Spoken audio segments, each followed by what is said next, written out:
Assalamualaikum dan salam sejahtera. Okey, hari ni saya nak tunjuk cara tukar lock nut baru dengan yang lock nut lama dengan yang baru. Ni yang baru, yang tu lama. Yang ni kan hari tu tercabut dua tu. Jadi warna dia dah lain-lain.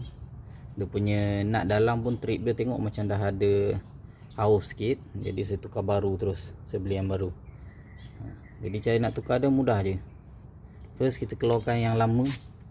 Tak payah nak cabut tayar apalah, kita cuma keluarkan yang satu-satu je. Kita tukar satu, masuk satu baru. Tukar satu, keluarkan satu lama, masuk satu baru. Macam tu je cara dia. Okay, sekarang kita keluarkan yang lama dulu. Kita keluarkan dulu yang lama.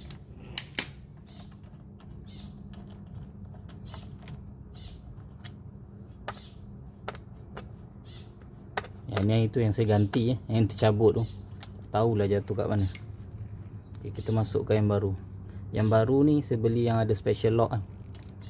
Dia ada special lock, maksudnya satu tu dia punya lock lain. Lock dia jenis macam ni. Jadi safety sikit lah. Kata orang nak rembat rim pun susah sikit lah.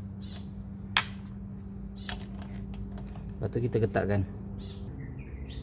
Okay, dah ketat ni. Kita buat yang lain pula. Sama juga. Kita keluarkan dulu.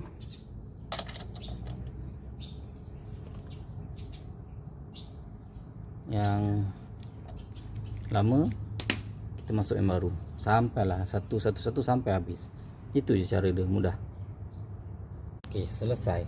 Kita tukar daripada yang lama kepada yang baru.